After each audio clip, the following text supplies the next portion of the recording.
Hi there, Paul here from Volaticus, an aero production company with an interest in aviation and flight simulation.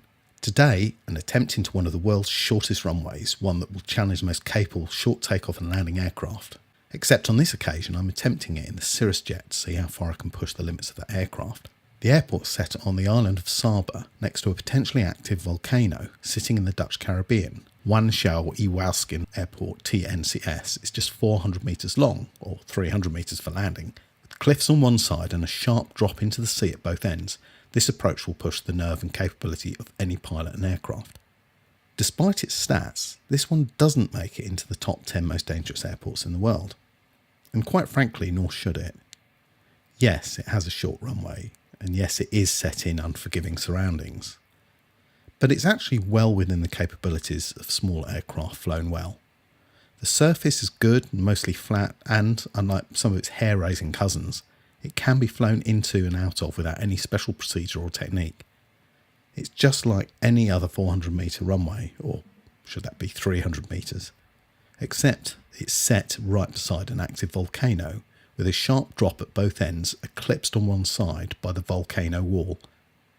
And, if you're unlucky enough to survive landing in the drink, a challenging swim home. Buckle up, this is going to be one thrilling ride.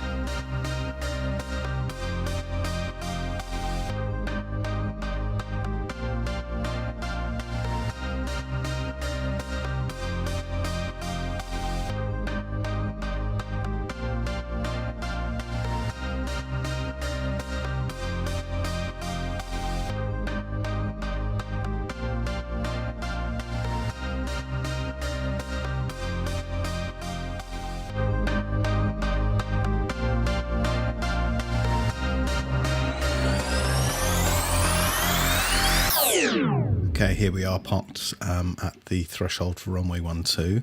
We're going to use a short field takeoff approach, which is full power, holding on the brakes and then release. And we do have quite a strong crosswind from the left, so that's going to be an interesting factor.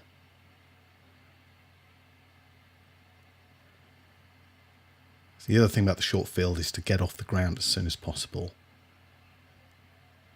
And as soon as we're off, just hold it in the ground effect a little bit, gear up, and a good rate of climb.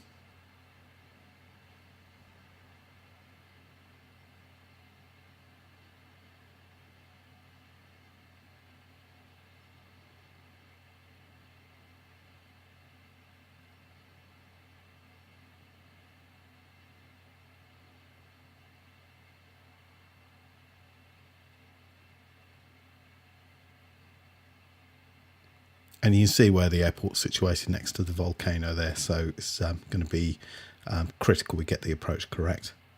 Flaps just coming up now, just accelerate a bit, but we're not going to go too fast on this approach.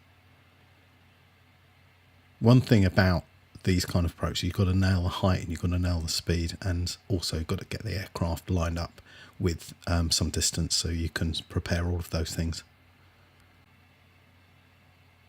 Okay, we'll start the base turn here.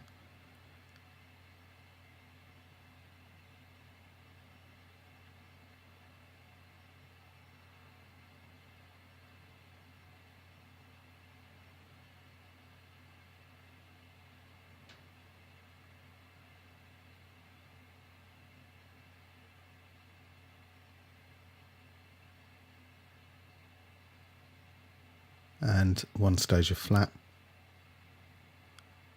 gear down, and full flap.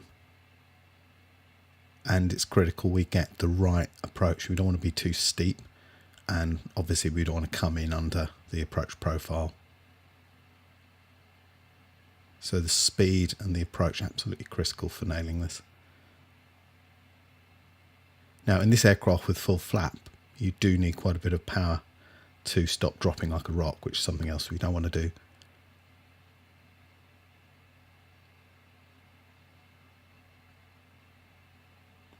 Quite a lot of crosswinds on the approach here.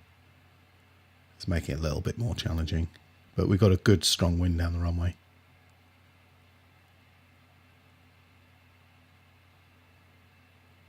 So just above the stall speed at this point. And it's not going to be an elegant landing. We want to get on the surface as soon as possible. There we are. And full brake.